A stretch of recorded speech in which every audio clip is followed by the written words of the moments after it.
Merci à Agnès, que je connais depuis 2 ans. Et puis, elle vient quand même me perturber assez souvent au jardin. Et ça me... Comment dire? Non, c'est pas dans ce sens-là que je voulais dire.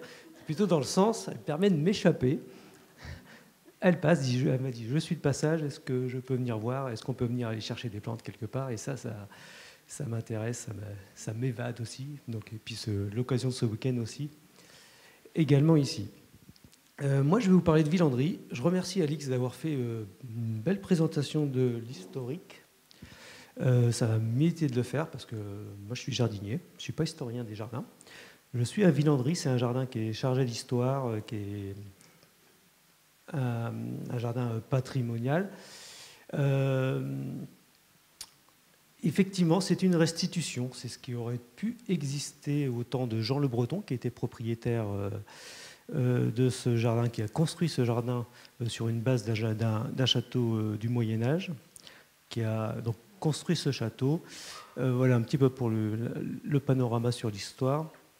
Donc Jean Le Breton, un ministre de François Ier, qui était en pleine construction du château de Chambord, se fait construire ce petit château aussi au bord du Cher, à la Renaissance. Donc on suppose qu'il y avait un jardin Renaissance avec. Évolution du château au XVIIIe siècle par un grand propriétaire qui était le marquis de Castellane également. Alix en a parlé en 19e, ce château, pas trop de modifications architecturales, mais surtout au niveau du jardin, donc il devient un jardin de type anglais. Et puis l'arrivée de M. Carvalho, Joachim Carvalho, espagnol d'origine, chercheur à Paris sur l'imagerie médicale déjà à l'époque, avec son épouse, une riche héritière américaine. Il cherchait une petite maison de campagne pour placer sa collection de tableaux espagnols Renaissance. Villandry lui a plu, lui a paru pas trop cher. Et donc voilà, il s'installe à Villandry et décide de redonner... Ils se prennent de passion pour l'époque Renaissance et décident de redonner au château, tout d'abord, dans un premier temps, il parle de 100 maçons qui, en une semaine, ont redonné le type Renaissance à ce château. Et une fois que le château est terminé, il va s'acharner à recréer des terrasses et nous offrir ce spectacle d'un jardin qui est très petit en fait. C'est un jardin qui est clos de murs sur 16 hectares à peu près. Donc la situation, les anciens déjà au Moyen-Âge savaient très bien placer les demeures. Donc nous sommes à l'arrivée d'un talouac, d'un petit ruisseau ici qui alimente et qui descend vers le Cher qui est juste devant le château. Donc une très très bonne orientation adossée côté sud à un coteau. Et sur cette surface de 7 hectares et demi, nous avons des jardins en terrasse, 6 jardins en terrasse, le potager, les jardins d'ornement, donc les salons qui donnent directement sur les salles à manger du château, le jardin d'eau et la dernière terrasse que Alix a recréée en 2008, inaugurée en 2008. Mais moi, je vais vous parler depuis mon arrivée en 2007, justement. J'ai rencontré Alix à cette époque.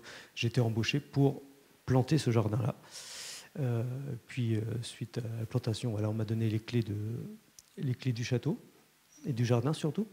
Je vais vous parler de la mise en place d'une... ce qu'on appelle, ce qu'on retrouve dans tous les médias maintenant, c'est l'agriculture biologique. Il faut du bio partout. Je suis complètement d'accord. Mais moi, je l'ai apporté avec le soutien de M. Carvalho. Donc, ce château est dans la même famille depuis 4 générations. Comment nous arrivons à créer un paysage en utilisant les méthodes de l'agriculture biologique? Parce qu'évidemment, Villandry, c'est une... Je reviens en arrière. C'est un jardin impressionnant sur une petite surface avec une structure végétale énorme. C'est pas ce que je voulais faire. Voilà, je ne sais pas, comparé aux autres grands châteaux, Vaux-le-Vicomte, Versailles, Là, sur une surface très réduite, on a vraiment toutes les composantes végétales d'une nature très maîtrisée, euh, complètement architecturée. On appelle ça d'ailleurs, enfin voilà, vous avez vu, je vous ai dit, les salons d'ornement, ce sont des salons. On fait des murs végétaux, enfin voilà, on compartimente la nature comme si on était à l'intérieur d'une maison. Et il y a une concentration de végétaux. Alors, je suis le roi des chiffres à Villandry. Hein. Depuis 10 ans, j'ai eu le temps de tout compter. Voilà, le potager, 1 hectare de potager, comme Alix a dit, 7 km de buis, de broderie de buis. Rien que dans ce potager, on va en reparler plus longuement, des poiriers, des pommiers, des rosiers, des hyphantopierres, 162 hyphantopierres, 1,5 km de haies de charmilles, 1016 tilleuls taillés tous les ans en tête de chat. Enfin, là, c'est des chiffres affolants qui créent cette structure végétale. Et cette structure végétale, évidemment, comme toutes les grandes cultures, on va créer un déséquilibre. On va être soumis au tout ce qui est ravageurs, maladies, insectes, problèmes de culture. Et moi, mon métier, c'est M. Carvalho m'a embauché surtout pour conserver l'état sanitaire de toute cette structure végétale. Donc, très important, puisqu'il est vraiment, M. Carvalho, dans la gestion du patrimoine, dans la passation de son patrimoine, son château et son jardin, de génération en génération. Et moi, je suis la même chose, chargé de passer ce jardin de génération de jardinier en génération de jardinier. C'est-à-dire qu'après moi, il faudra que ce jardin survive. Alors, c'est difficile à dire, parce qu'on n'est pas du tout dans l'évolution, on est obligé de... On est figé, hein, c'est un jardin historique, c'est bien comprendre. On est figé, mais on travaille avec du vivant. Et ce vivant, il est attaqué de toutes parts par des insectes, des champignons, on l'a vu, les plantes se font la malle, mais les insectes se font la malle aussi.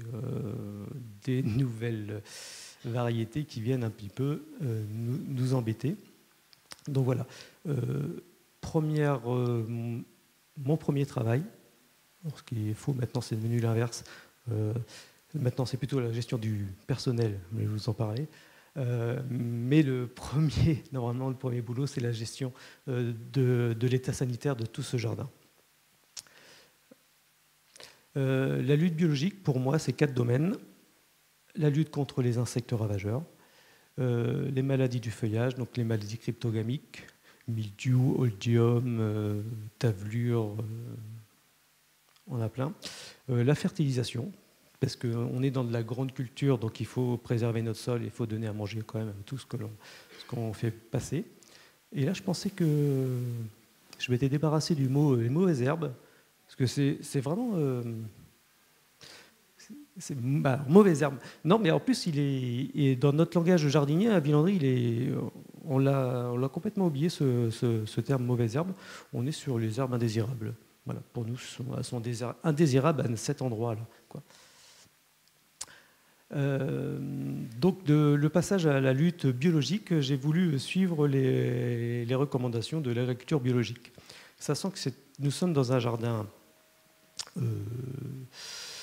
avec une grande structure végétale, et en plus, on amène des problèmes, puisque dans ces broderies de buis, nous cultivons des fleurs et des légumes. Donc les principaux problèmes se situent au niveau du potager. Je vous ai dit 1 hectare de potager, 7 km de broderie de buis, 144 poiriers, 350 rosiers. La vigne tout autour, donc sur 1 hectare. Monsieur Carvalho m'a dit, c'est bien l'agriculture biologique, je suis d'accord, allez-y Laurent. Le premier but, c'était de protéger la santé, d'arrêter les produits chimiques pour protéger la santé des jardiniers. Allez-y Laurent, on y va, mais prouvez-moi que vous êtes capable de garder l'état sanitaire de ce jardin sans produits chimiques. Donc il a fallu faire la liste de tous les problèmes qu'on pouvait avoir, chenilles, insectes, mouches, coléoptères, champignons, nématodes et tout ça, maladies du feuillage, et de mettre en face des réponses. Pour ça, je me suis entouré de personnes compétentes, voilà. Des gens qui avaient l'habitude de faire de la protection biologique intégrée, donc de mettre des petites bêtes, les coccinelles, tout ça, ou autres un peu plus techniques dans les serres. Et nous l'avons essayé de le faire en plein air. Voilà. Il y a certaines choses qu'on a essayées en plein air, on ne savait pas du tout que ça allait fonctionner, parce qu'avant c'était dans des endroits confinés comme les serres ou les tunnels. Et voilà, avec des techniciens, nous avons mis en place des méthodes pour répondre à notre problématique. Donc la problématique des ravageurs, les ravageurs du jardin. Évidemment, comme Villandry était un endroit très, très cultivé, je vous ai parlé de la structure végétale, le nombre de kilomètres de buis, tout ça, mais c'est impressionnant aussi en culture, c'est 2 cultures par an, une culture de printemps, une culture d'été. Ça représente 50 000 plants de légumes mis dans ce potager, 24 000 plants de fleurs mis dans ce potager. Et là, je vous parle que du potager, un seul des 6 jardins. Donc c'est impressionnant. Et donc avec cette variété de légumes, on obtient aussi une variété de maladies et de ravageurs possibles. Donc il a fallu faire le bilan et d'apporter les réponses à mettre en place en lutte biologique par rapport à cette problématique. Et il a fallu également, je vais dire, changer notre mentalité. Parce que avant, la réponse était, je ne l'ai pas très connue, je ne suis pas génération chimique, moi, je ne l'ai pas trop connue, je l'ai vécu un petit peu. C'était, on a un problème, on a un insecte qui mange les feuilles ou les bourgeons de notre rosier, on met un produit et on regarde même par le résultat, on dit, on a réglé le problème.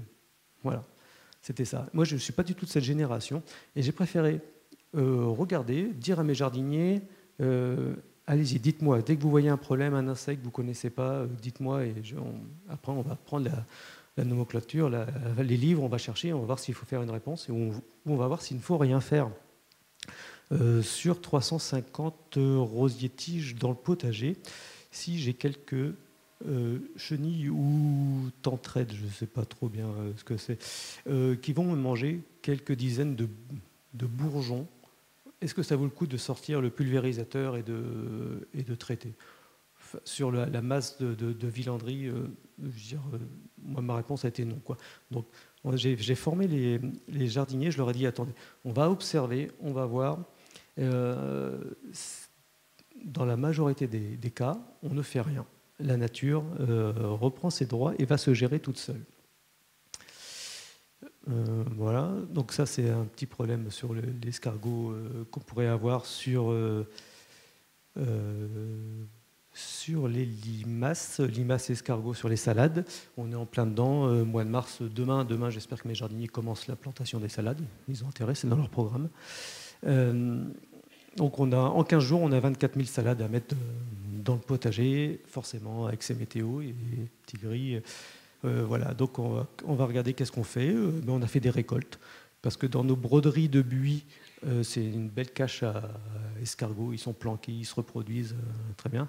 Les matins de petite pluie, voilà, à l'embauche, on prend les filets et on récolte les escargots. Après, on a d'autres méthodes issues de l'agriculture biologique. Donc, ce sont des composés ferriques, donc ce qu'on appelle des petits granulés qu'on va disperser, qui agissent comme un coupe-fin. Pour les escargots, ils mangent ça et bon là malheureusement ils vont mourir plus loin, mais c'est des composés ferriques à base de fer et de phosphate, donc c'est des éléments minéraux qui se dégradent dans le sol facilement. Le chou est emblématique de Villandry parce que j'ai pas trop insisté dessus, mais on fait un décor. Villandry, c'est un décor, c'est un tableau végétal en fait. Hein. On doit harmoniser tout ce qui est les légumes, fleurs, de manière à obtenir un tableau. C'est un jardin qui se regarde d'en haut, des fenêtres du château ou des différents belvédères. Il faut harmoniser les couleurs, les contrastes, les formes entre les légumes et les fleurs. On se sert beaucoup du chou. Et le chou, quand j'ai commencé à dire, bon, lutte biologique, qu'est-ce qu'on va faire contre le chou? J'ai regardé ses ravageurs. On a évidemment... Les petits points noirs, ce sont des altises, famille des coléoptères. On a également de la mouche du chou, un diptère, qui vient pondre au collet des choux, et puis ces petites larves grignotent le chou et le chou meurt. On a la pierrite du chou, qui est un lépidoptère, un papillon. Donc quand on fait la liste, on a des problèmes. Et quand on demande aux agriculteurs bio, aux maraîchers bio, comment ils font pour lutter contre tous ces insectes, ils disent en bio, il n'y a pas grand-chose à part mettre un filet. Donc, mais à Villandry, on ne peut pas mettre un filet sur nos cultures parce que les visiteurs, ils ont payé, ils veulent voir du spectacle. Ça va être difficile.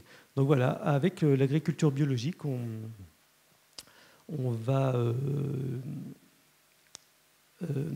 je vais suivre les recommandations, les nouveaux produits qui sortent, parce que la technologie avance, et il y a pas mal de films qui sortent des produits destinés au maraîchage bio, à l'arboriculture bio, à la viticulture bio.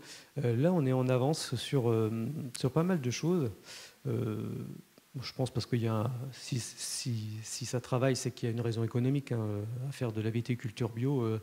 S'il faut trouver des produits, c'est parce qu'il y a une économie derrière, sûrement.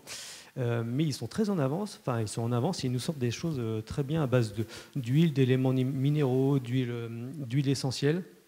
Et tout ça, ça me passionne. Je suis à l'affût de ce qui sort et de ce qui peut m'intéresser pour Villandry de manière à protéger nos cultures. Donc là, en l'occurrence, les altises.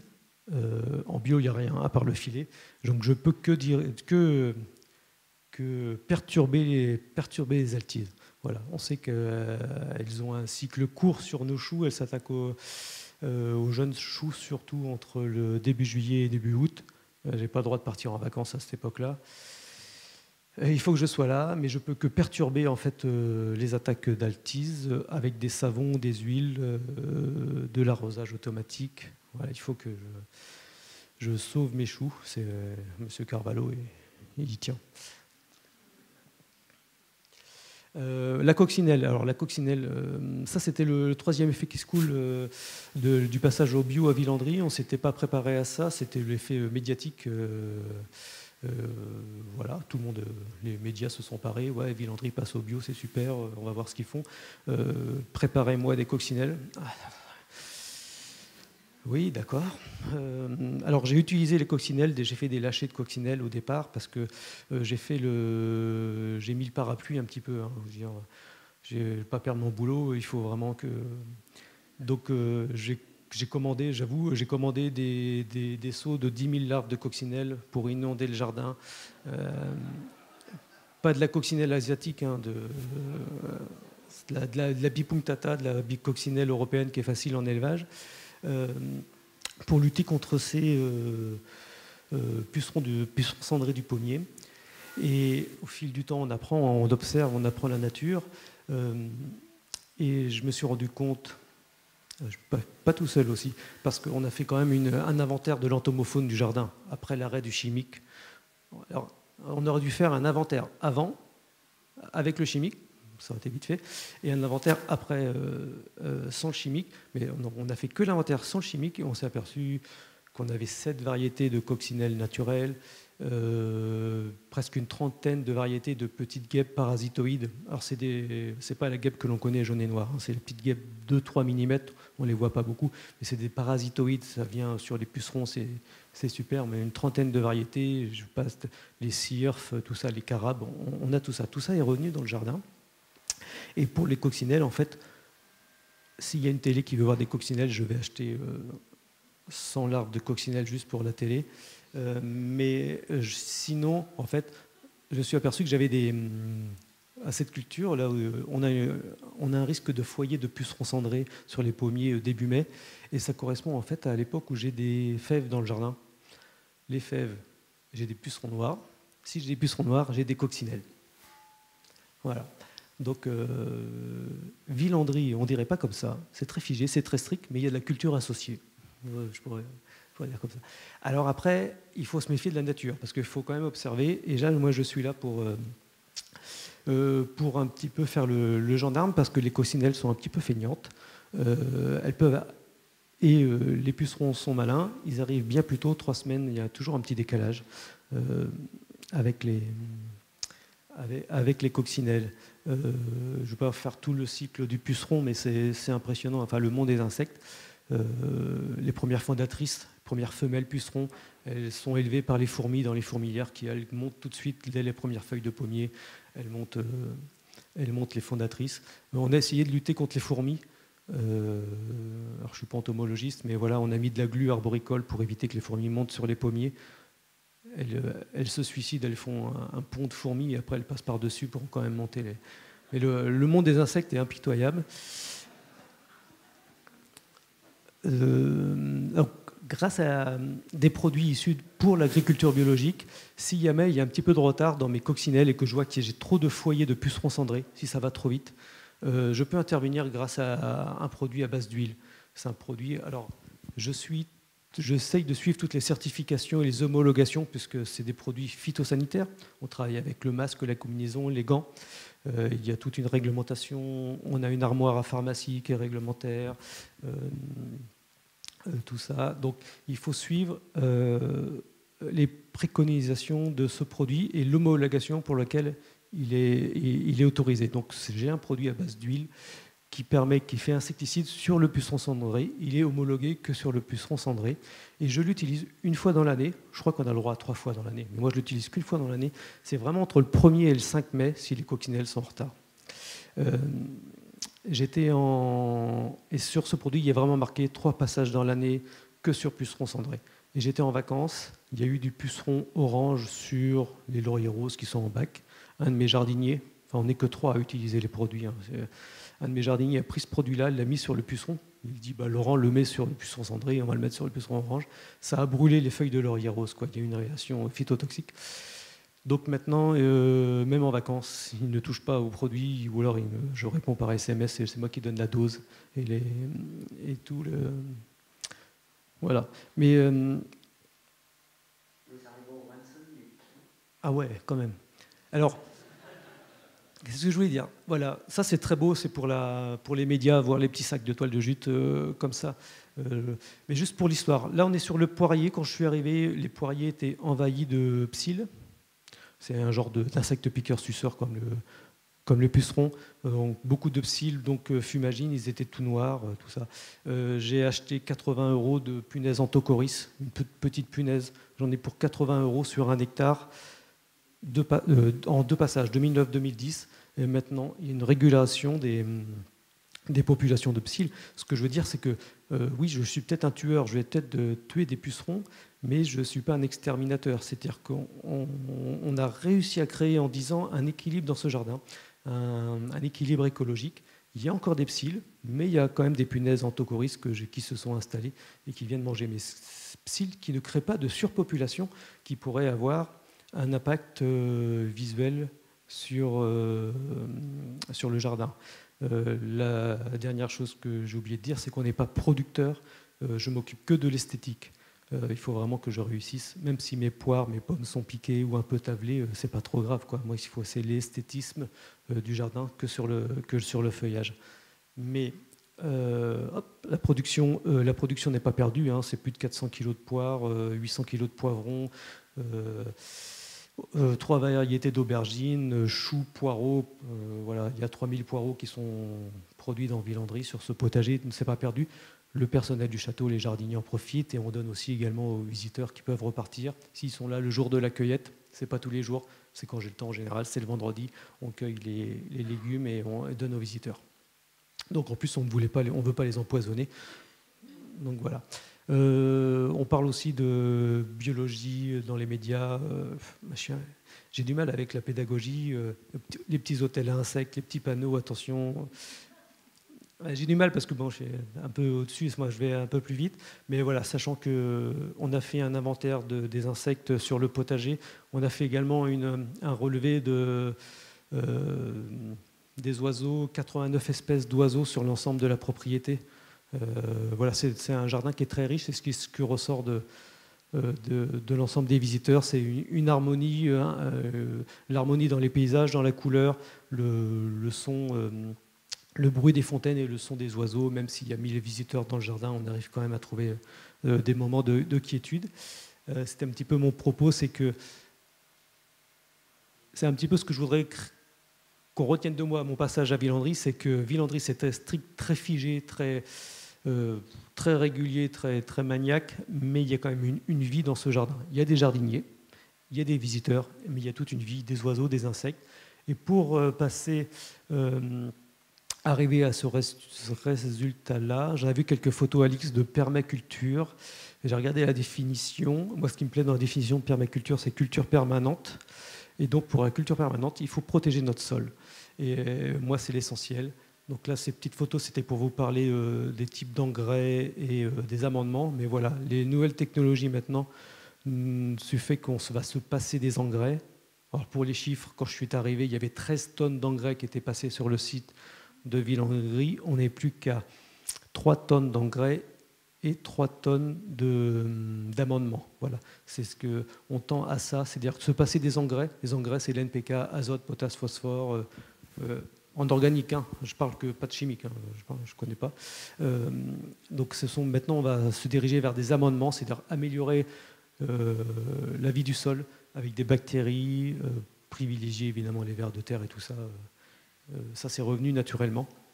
Mais bactéries, champignons, vie du sol, on est vraiment sur la protection de la première couche de sol, parce que Villandry, c'est beaucoup de cultures de fleurs, de légumes, de rotation de cultures par an, donc on exporte beaucoup de matière, et il faut vraiment privilégier cette vie du sol pour que ça puisse continuer. Ça, c'était pour vous dire un petit peu l'esthétisme, le feuillage, les maladies, odium, mildiou, tavelure, les maladies du feuillage.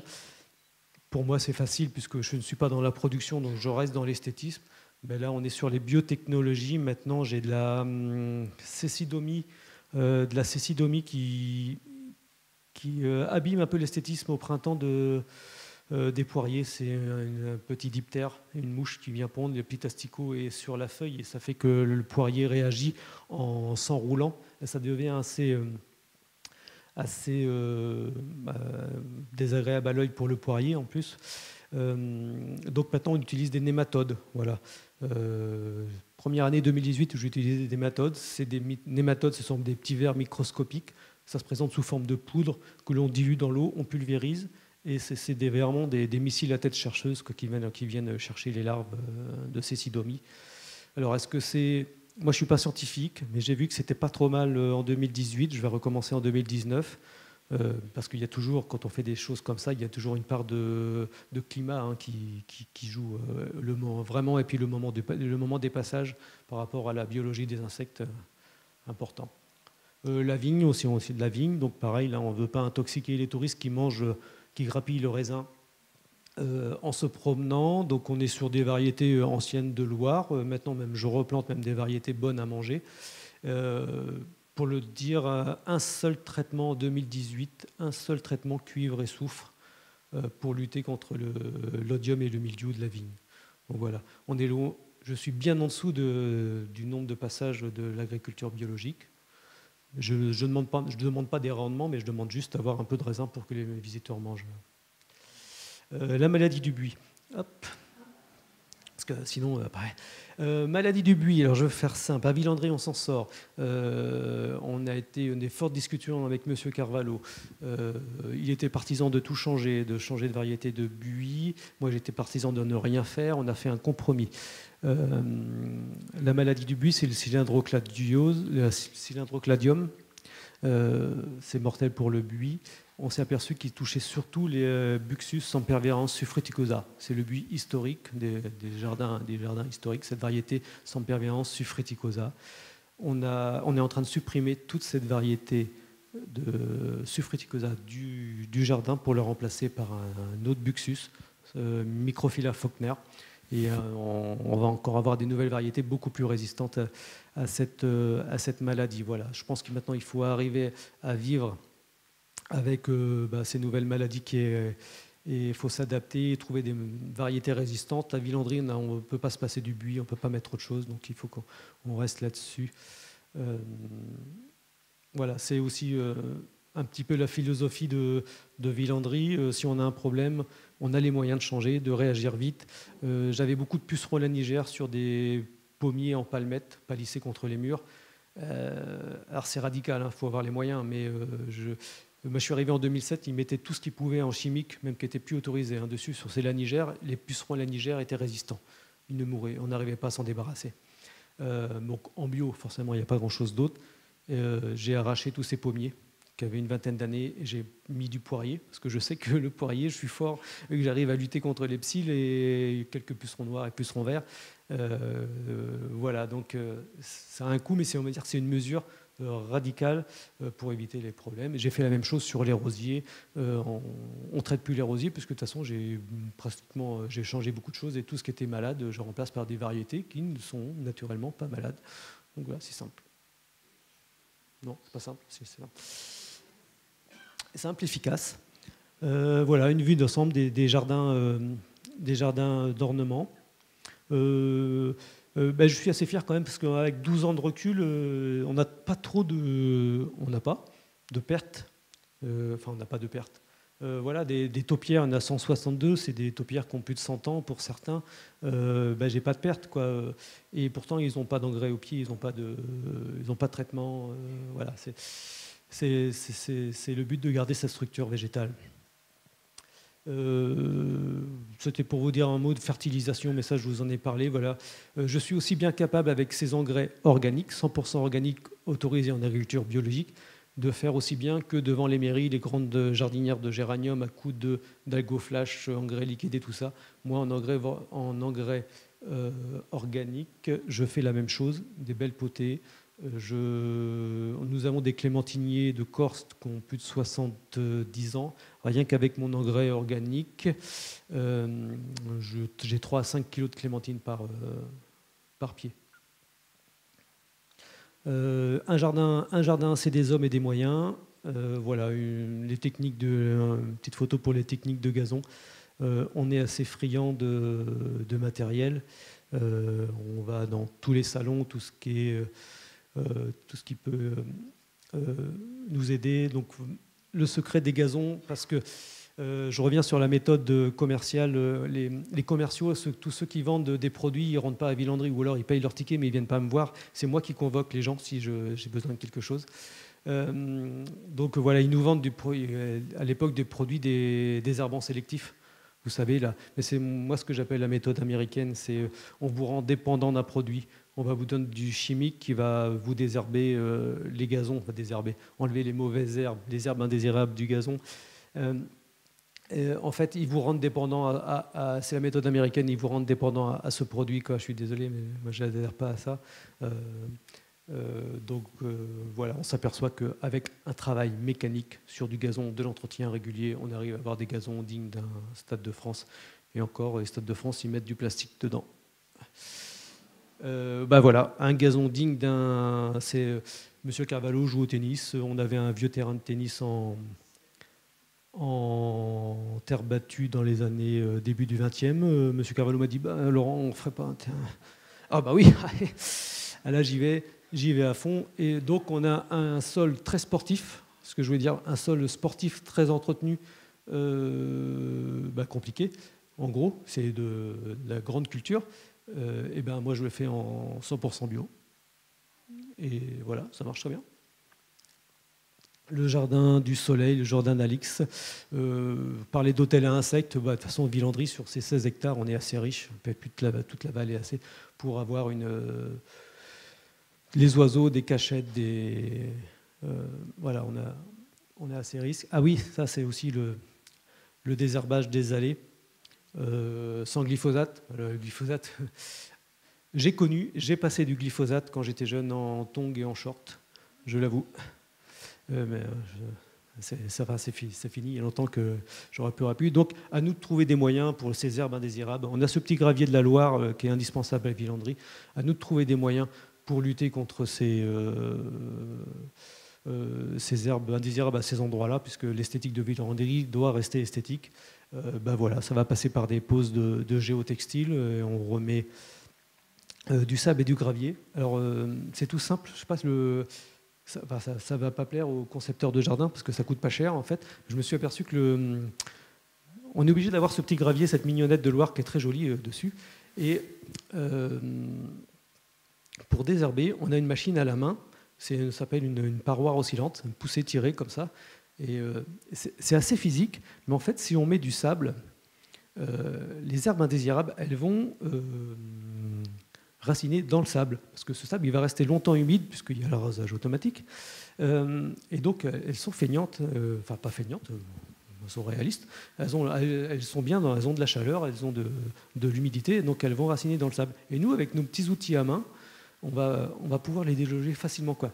Donc, c'est beaucoup moins physique et plus agréable de passer, voilà. Un coup de râteau derrière, le sable revient au fond, le gravier remonte et on redevient.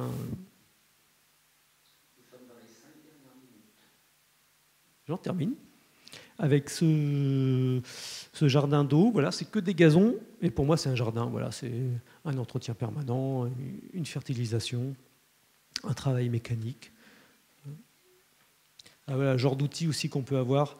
Je vous parlais de paroir. Et ben là, on l'a sur un tracteur. En fait, c'est des grands couteaux comme ça qui sont montés sur ressort. Donc, derrière le tracteur, ça vibre. La herse enlève les herbes, le rouleau et la petite finition derrière. Et voilà, ça aide bien les jardiniers. Mais en fait, on a adapté nos allées à cette machine. On a refait des fonds de forme. On a eu cette machine, on a vu que ça ne marchait pas.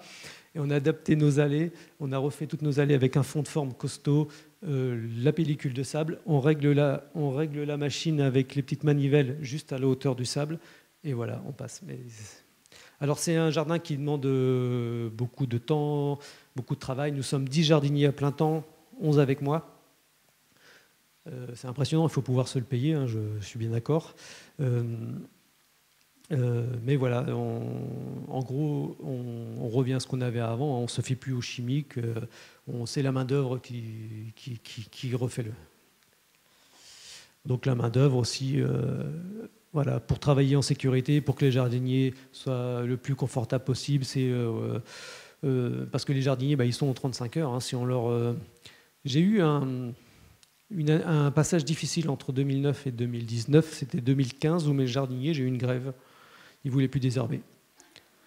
Et ils se sont mis à 3 contre moi, 3 chefs d'équipe plus M. Carvalho. Non mais sérieux, et j'ai été convoqué, il dit Laurent, on ne veut plus désherber, on revient au glyphosate. Alors j'ai dit, c'est glyphosate ou c'est moi. Et là, M. Carvalho dit non, Laurent, on va trouver un compromis. Et j'ai obtenu de la main-d'œuvre en plus, donc un poste en plus. Voilà.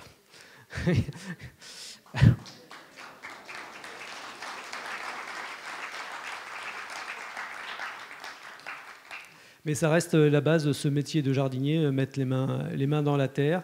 Et ça commence à être enseigné dans les écoles, heureusement, parce que moi j'ai appris la biologie des insectes. Bon, c'est pas. Non, je venais déjà d'un monde de protection de la nature, donc je connaissais un peu les insectes. Mais pour les jardiniers, c'est pas facile de